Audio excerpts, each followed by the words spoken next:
Right Pramod sir, ನೀವು ಅವ್ರ ಜೊತೆ ವರ್ಕ್ ಮಾಡಿದಾಗ ಅವ್ರದ್ದು ಕಾರ್ಯವೈಖರಿ ಹೇಗಿತ್ತು ಪ್ರೊಫೆಷನಲ್ ಆಗಿ ಅನ್ನೋದನ್ನ ನೀವು ಹೇಳ್ತಾ ಇದ್ರಿ.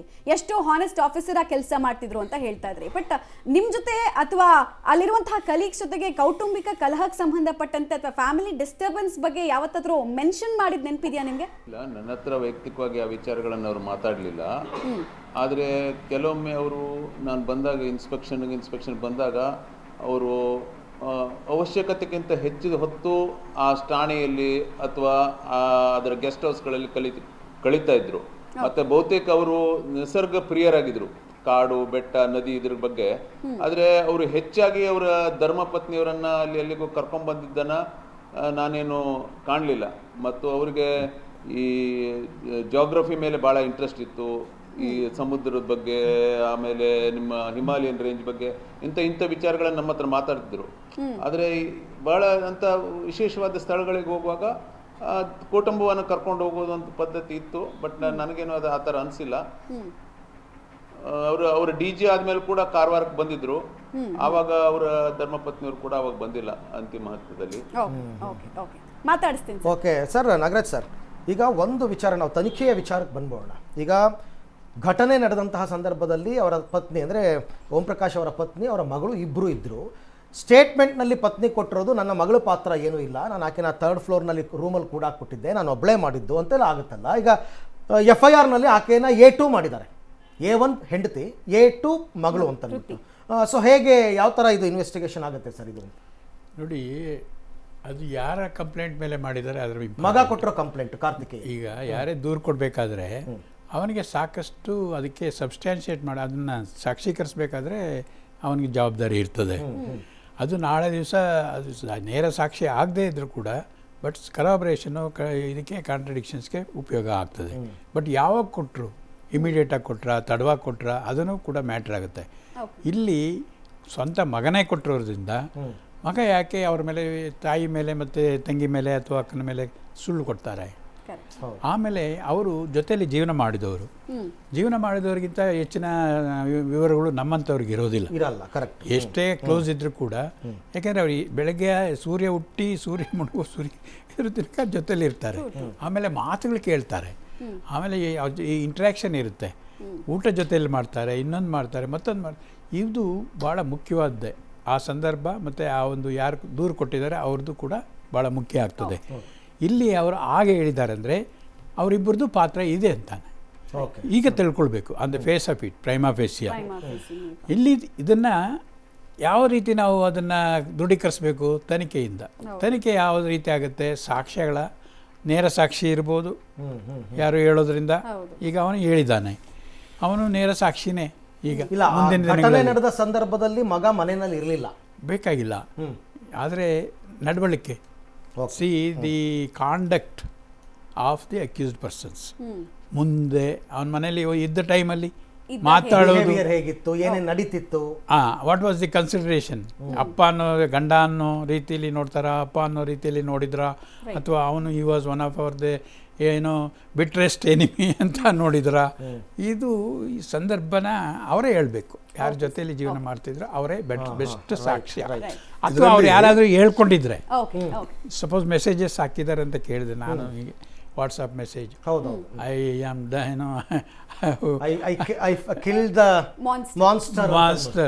ಮಾನ್ಸ್ಟರ್ ಅಂದರೆ ರಾಕ್ಷಸಿ ಸ್ವಭಾವದವರ ಅವರು ಅಂತ. ನಮಗೆ ಇಬ್ಬರು ಅಧಿಕಾರಿಗಳು ಏನು ಕೆಲಸ ಮಾಡಿದ್ದಾರೆ ಅವ್ರ ಹತ್ರ ನಾನು ಮಾಡಿದ್ದೆ. ಸಂಪರ್ಕ ಇತ್ತು ಅಂದರೆ ಅಫಿಷಿಯಲ್ ಕಾಂಟ್ಯಾಕ್ಟ್ಸ್ ಅಷ್ಟೇ. ಆಕೆ ಮಾನಸಿಕವಾಗಿ ಅಸ್ವಸ್ಥರಾಗಿದ್ರು ಅನ್ನೋದಕ್ಕೆ ಆಕೆ ಮಾಡಿರೋ ಆರೋಪಗಳಲ್ಲಿ ನನ್ನ ಗಂಡನಿಗೆ ಉಗ್ರರ ಜೊತೆ ಸಂಪರ್ಕ ಇದೆ, NIA ತನಿಖೆ ಆಗಬೇಕು ಅಂತೆಲ್ಲ ಯಾರೋ ಫ್ರೆಂಡ್ಗೆಲ್ಲ ಮೆಸೇಜ್ ಮಾಡ್ಕೊಂಡಿದ್ದಾರೆ. ಅಲ್ಲ, ಅದು ಮಗಳು ಮಾಡಿರೋದು ಅಂತ ಎಕ್ಸ್ಟ್ರೀಮ್ ಅದು. ಬಟ್ ಇಲ್ಲಿ ಇನ್ನೊಂದು ಪ್ರಶ್ನೆಗೆ ನಂಗೆ ಉತ್ತರ ಬೇಕು ಸರ್. ಆತ್ಮರಕ್ಷಣೆಗೋಸ್ಕರ ನಾನು ಕೊಂದೆ ಅಂತ ಅವರು ಕನ್ಫೆಷನಲ್ ಸ್ಟೇಟ್ಮೆಂಟ್ ಅಲ್ಲಿ ಕೊಟ್ಟಿದ್ದಾರಂತೆ. ಸೊ ಆತ್ಮರಕ್ಷಣೆ ಅಂತ ಅವ್ರು ಹೇಳಿದ ತಕ್ಷಣ ಅದನ್ನ ಪೊಲೀಸರು ಒಪ್ಕೊಳ್ಳೋದಕ್ಕೆ ಸಾಧ್ಯ ಇಲ್ಲ. ಏನು ಅಂಶಗಳನ್ನು ಕನ್ಸಿಡರ್ ಮಾಡ್ತಾರೆ ಸಾಮಾನ್ಯವಾಗಿ ಕ್ರೈಮ್ ನಲ್ಲಿ ಅಂತ ಅದನ್ನ ಹೇಳೋದು? ಮೇನ್ ಸೀನ್ ಆಫ್ ಅಫೆನ್ಸ್ ಇರ್ತದೆ. ಸೀನ್ ಆಫ್ ಅಫೆನ್ಸ್ದಲ್ಲಿ 2 ಚಾಕುಗಳು ಸಿಕ್ಕಿದ್ದಾರೆ. ಇವರು ಮಗಳೇನು ಭಾಗಿಯಾಗಿಲ್ಲ ಅಂತ ಇವರು ಆರೋಪಿ ಹೇಳ್ತಾರೆ. ಬಟ್ ಅದೇ ಮಗನೇ ಕಂಪ್ಲೇಂಟ್ ಕೊಟ್ಟಿದ್ದಾನೆ, ಇಬ್ಬರು ಭಾಗಿಯಾಗಿದ್ದಾರೆ ಅಂತ. ಮತ್ತೆ 2 ಚಾಕು ಸಿಕ್ಕಿದ್ದಾವೆ. 2 ಚಾಕು ಮೇಲೆ ಪ್ರಿಂಟ್ಸ್ ಇಂದೇ ಇರ್ತವೆ, ಹೌದು. ಫಿಂಗರ್ ಪ್ರಿಂಟ್ಸ್ ಫಿಂಗರ್ ಪ್ರಿಂಟ್ಸ್ ಇರ್ತವೆ. Okay. ಆಮೇಲೆ ಅನೇಕ ಎವಿಡೆನ್ಸ್ಗಳು ಅಲ್ಲಿ ಇರ್ತವೆ. ಯಾಕಂದ್ರೆ ಅವೆಲ್ಲ ಗುದ್ದಾಟದಿಂದ ಶುರು ಆಗಿದೆ ಗಲಾಟೆ, ಕೂದಲೆಲ್ಲ ಉದುರಿಬಹುದು. ಏನಾದರೂ ಒಂದು ಸಿಗ್ತದೆ. ಫಾರೆನ್ಸಿಕ್ನವರು ಅಲ್ಲಿ ಬರ್ತಾರೆ, ಅವರು ತರೋ ಚೆಕ್ ಮಾಡ್ತಾರೆ, ಎಲ್ಲಾನು ಏನು ಅವೈಲೇಬಿಲಿಟಿ ಇದೆ ಎಲ್ಲಾನು ಸೀನ್ ಆಫ್ ಅಫೆನ್ಸ್ ಇದ್ದಿದ್ದೆಲ್ಲ ಸೀಸ್ ಮಾಡ್ತಾರೆ.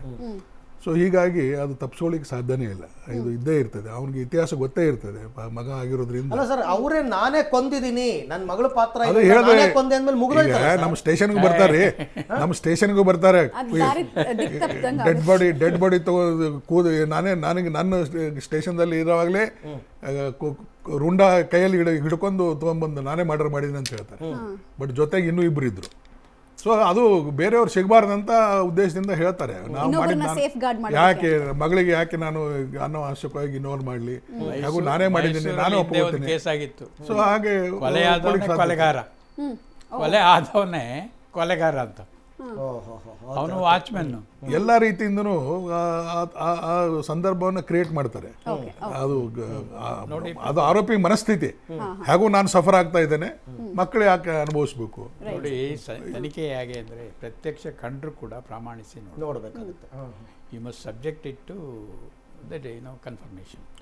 ಹಾಗೆ ಮಾಡಿದರೆ ಮಾತ್ರ ಅದು ತನಿಖೆ. ಇಲ್ಲ ಅಂದರೆ ಹೇಳಿದ್ದನ್ನು ಕೇಳ್ಕೊಂಡು ಬರೋದಾದ್ರೆ ಅದು ಜಸ್ಟ್ ಕಾಪಿ ಪೇಸ್ಟ್, ಆಗೋದಿಲ್ಲ. ಇದರಲ್ಲಿ ನಮ್ಮ ಸ್ನೇಹಿತ ಪ್ರಮೋದ್ ರಾವ್ ಅವರು, ಅವರು ನಮ್ಮ ಸ್ನೇಹಿತ, ಒಳ್ಳೆ ಆಫೀಸರು, ಅವರು ಭಾಗದಲ್ಲಿ ಒಳ್ಳೆ ಹೆಸರು ಮಾಡಿದ್ದಾರೆ. ಅವರು ಭಾಳ ಆತ್ಮೀಯ ಆಗಿದ್ದರು ಸಾಹೇಬ್ರ ಜೊತೆಗೆ. ನಾವು ಸದಾ ಅಷ್ಟೇ ಕ್ಲೋಸ್ ಇದ್ವಿ. ಅವ್ರು ಹೇಳಿದಾಗೆ ಇದು ವೈಯಕ್ತಿಕ ಮನುಷ್ಯ ಎಷ್ಟೇ ಒಳ್ಳೆಯವನಿದ್ರು ಮನೆಯಲ್ಲಿ ಪರಿಸ್ಥಿತಿ ಅನಿವಾರ್ಯತೆ ಇದ್ದಾಗ ಏನು ಮಾಡ್ಲಿಕ್ಕೆ ಸಾಧ್ಯ. ಆದರೂ ಅವನು ಸಾಹೇಬ್ರು ಇಷ್ಟೊಂದು ಒಳ್ಳೆ ಗುಣ ಅಲ್ಲ, ಆ ಮನೆಯದ ವಾತಾವರಣವನ್ನು ಆಫೀಸ್ನಲ್ಲಿ ಎಂದೂ ತರಲಿಲ್ಲ ಅವರು. ಎಂದೂ ಪಲ್ಟ್ರ ಬಾಗಿ ಯಾರಿಗೂ ಬೈಲಿಲ್ಲ. ಇಲ್ಲಿ ಒಂದು ವಿಷಯ ಹೇಳಲಿಕ್ಕೆ ಇಷ್ಟಪಡ್ತೇನೆ. ಸೆಲ್ಫ್ ಡಿಫೆನ್ಸ್ ಅಂತ ಹೇಳಿದ್ರೆ there should be a fight. ಅದೇ ನನ್ನ ಪ್ರಶ್ನೆ ಆಗಿತ್ತು. ಇಲ್ಲಿ ಫೈಟ್ ಎಲ್ಲಾಗಿದೆ, ಕಾರದ ಪುಡಿ ಹಾಕಿದ್ದಾರೆ, ಇಂಜುರೀಸ್ ಇರಬೇಕಲ್ಲ. ಹಾಗಾದ್ರೆ there should be an exchange of some sort of. ಅಲ್ಲ, ಮೇಲೆ ಇದು ಹಾಕಿಬಿಟ್ಟಾರಲ್ಲ, ಬೆಡ್ಶೀಟ್ ಹಾಕಿ ಒರೆಸಿದ್ರೆ. ಸೆಲ್ಫ್ ಡಿಫೆನ್ಸ್ ಬರೋದು ಯಾವಾಗ? ಇಫ್ ಐ ಆಮ್ ಅಟ್ಯಾಕ್ಡ್, ನಿಮ್ಗೇನಿಲ್ವಲ್ಲ, ಯು ಆರ್ ಅಟ್ಯಾಕ್ಡ್, ಅದು that is a matter of investigation.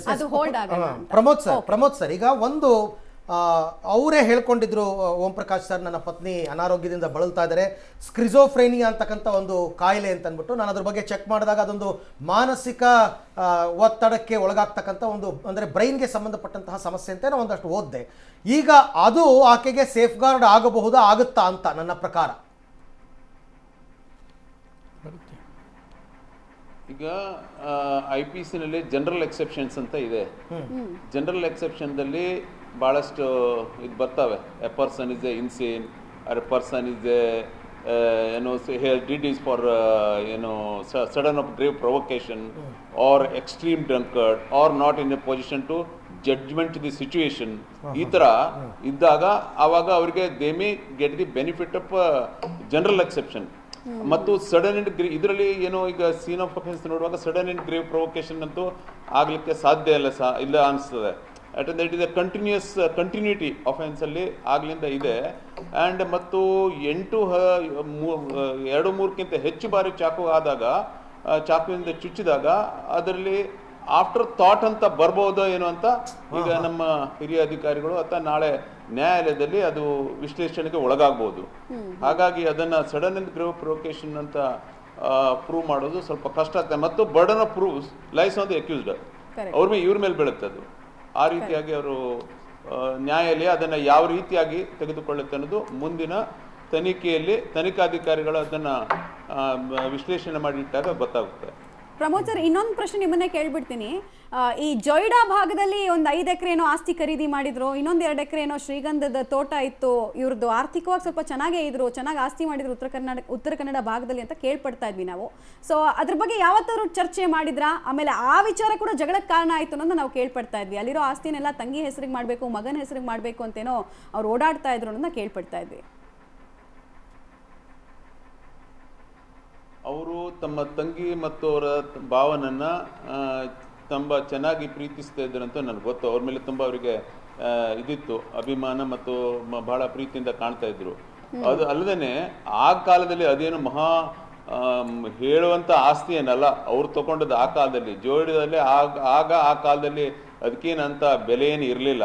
ಆದರೆ ಅವರು ಈ ಪ್ರಕೃತಿ ಮೇಲಿನ ಪ್ರೇಮದಿಂದ ತಗೊಂಡಿದ್ದಾನಂತ ನಾನು ತಿಳ್ಕೊಂಡಿದ್ದೀನಿ. ಈಗ ಜೋಡ ಆ ಭಾಗ ಎಲ್ಲ ಸ್ವಲ್ಪ ಪ್ರವಾಸೋದ್ಯಮ ಬೆಳೀತಾ ಇದೆ, ಅದಕ್ಕೆ ಸ್ವಲ್ಪ ಬೆಲೆ ಬರ್ತಿರ್ಬೋದು. ಆವಾಗ ಅವರು ನಾವೆಲ್ಲ ಇದ್ದಾಗ ಹೇಳ್ತಿದ್ರು, ಅವರ ತಂಗಿ ಬಗ್ಗೆ, ಅವರು ಸ್ಕೂಲಲ್ಲಿದ್ದರು, ಅವ್ರು ಇನ್ನೊಬ್ಬರು ವೆಸ್ಟ್ ಕೋಸ್ಟ್ ಪೇಪರ್ ಮಿಲ್ಲಲ್ಲಿದ್ದರು, ಅವ್ರ ಹಸ್ಬೆಂಡು, ಅವ್ರಿಗೆಲ್ಲ ಏನಾದರೂ ಕಷ್ಟ ಸುಖ ಇದ್ದಾಗ ನೋಡ್ಕೊಳ್ಳಿ ಅಂತ ಹೇಳೋರು. ಅಂದರೆ ಜಸ್ಟ್ ಏನಾದರೂ ಹೆಲ್ಪ್ ಬೇಕಾದರೆ. ಬಟ್ ಅದ್ರ ಬಿಟ್ಟು ಬೇರೆ ಏನವರು ಇದನ್ನು ಹೇಳ್ತಾ ಇರಲಿಲ್ಲ. ಆದರೆ ಅವ್ರದಲ್ಲಿ ಅವ್ರು ಯಾರ ಹೆಸರಿನಲ್ಲಿತ್ತು ಅಂತ ನನಗೆ ಗೊತ್ತಿರಲಿಲ್ಲ. ಬಟ್ ಅವರ ಕಂಟ್ರೋಲ್ದಲ್ಲಿ ಜೋಡಾದಲ್ಲಿ ಒಂದು 2.5 ಎಕರೆ ಜಮೀನು ಇತ್ತು ಅನ್ನೋದು ನನಗೆ ಗೊತ್ತಿತ್ತು. ರೈಟ್ ಹಾಗೆಯೇ ನಾಗರಾಜ್ ಸರ್, ಈ ಥರದ್ದು ತುಂಬ ಕೇಸ್ಗಳನ್ನ ಅಂದರೆ ಇಲಾಖೆಯ ಒಳಗಡೆ ಈ ರೀತಿ ನಡೆದಿರ್ತಕ್ಕಂಥ ಕೇಸ್ಗಳನ್ನ ತಾವೆಲ್ಲ ಗಮನಿಸಿರ್ತೀರಾ, ನೋಡಿರ್ತೀರಾ. ಅಲ್ಟಿಮೇಟ್ಲಿ ಅವರು ಕೂಡ ಮನುಷ್ಯರೇ, ಅವ್ರಿಗೂ ಒಂದು ಕುಟುಂಬ ಇರುತ್ತೆ ಅಂತಕ್ಕಂಥದ್ದು ಕೂಡ ನಾನು ಆಗಲೇ ಹೇಳಿದ್ದು. ಬಟ್ ಈಗ ಇನ್ವೆಸ್ಟಿಗೇಷನ್ ನಡೆಯುವಂತಹ ಸಂದರ್ಭದಲ್ಲಿ ತನಿಖಾಧಿಕಾರಿಗಳಿಗೆ ಇರ್ತಕ್ಕಂಥದ್ದು, ಐಒಗಿರ್ತಕ್ಕಂಥ ಚಾಲೆಂಜ್ ಇಂಥ ಪ್ರಕರಣದಲ್ಲಿ ಏನು ಸರ್? ಇದು ಭಾಳ ಏನೋ ಸಬ್ಕೊಸುನೋ ಆಪ್ಸೆಕರೋ ಅಂತ ನಿಮಗೆ ಕೇಳುವಷ್ಟು ಪೇಷನ್ಸ್ ಇರಬೇಕು. ಓಕೆ. ಅಷ್ಟೇ ದೃಢವಾದ ನಿರ್ಧಾರ ತಗೊಳ್ಳುವಂಥ ಕೆಪಾಸಿಟಿ ಇರಬೇಕು. ಐಒಗೆ ಯಾರ ಡಿ ಜಿ ಹೇಳಿ, ಕಮಿಷನರ್ ಹೇಳಿ, ಗೌರ್ಮೆಂಟ್ ಹೇಳಿ, ಅದು ಬೇರೆ. You are the author of the case. Okay. Editing ನೀವೇ, ಆಥರು ನೀವೇ, ಅದ್ರ ಜೊತೆಗೆ ಇನ್ವೆಸ್ಟಿಗೇಟರ್ ನೀವೇನೆ. ಅಲ್ಲ, investigation that is nothing but author. ಆ ಒಂದು ಇದನ್ನು ಸಬ್ಜೆಕ್ಟ್ ಮಾಡೋದು ಕೋರ್ಟಿಗೆ, ನಿಮ್ಮ ಇದರ ಮೇಲೇ ಕೇಸ್ ನಡೆಸೋದು. ಆದ್ದರಿಂದ ನಾಳೆ ಅಲ್ಲಿ ಕೂಡ ಅದು ಗಟ್ಟಿಯಾಗಿ ನೀವು ಎಷ್ಟು ಎಡಿಟ್ ಪ್ರಾಪರಾಗಿ ಮಾಡಿರ್ತೀರೋ ಅಥವಾ ನಿಮ್ಮ ಇದನ್ನು ಇಂಟರ್ಪ್ರಿಟ್ ಮಾಡಿರ್ತೀರೋ ಲಾ ಪ್ರಕಾರ, ಅಷ್ಟೇ ಗಟ್ಟಿಯಾಗಿ ಕೇಸ್ ನಡೀತದೆ.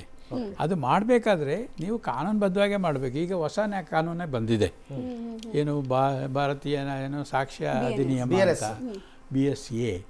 ಅದರಲ್ಲಿ ಸಾಕ್ಷ್ಯ ಭಾಳ ಕ್ರಿಟಿಕಲ್ ಆಗಿ ಅನಲೈಸ್ ಮಾಡಿದ್ದಾರೆ. ಹಳೆದರಲ್ಲಾದರೆ ಆ ಕಡೆ ಈ ಕಡೆ ಸ್ವಲ್ಪ 1-2 ವರ್ಡ್ಸು ಮಿಸ್ಸಿಂಗ್ ಆಗ್ತಾ ಇತ್ತು. ಸೊ ಈಗ ಇದರಲ್ಲಿ ಇಲ್ಲ, ಭಾಳಷ್ಟು ರಿಸರ್ಚ್ ಮಾಡಿದ್ದಾರೆ. ಇದು ಈಸಿ ಟು ಪ್ರೂವ್. ಆಮೇಲೆ ಇದರಲ್ಲಿ ಈಗ ಬೇಗನೆ ನ್ಯಾಯ ಕೊಡಬೇಕಂತಲೂ ಮಾಡಿದ್ದಾರೆ. 3 ವರ್ಷದಲ್ಲಿ ಎಲ್ಲ ಕ್ಲಿಯರ್ ಆಗಬೇಕು, ಸುಪ್ರೀಂ ಕೋರ್ಟ್ವರೆಗೂ.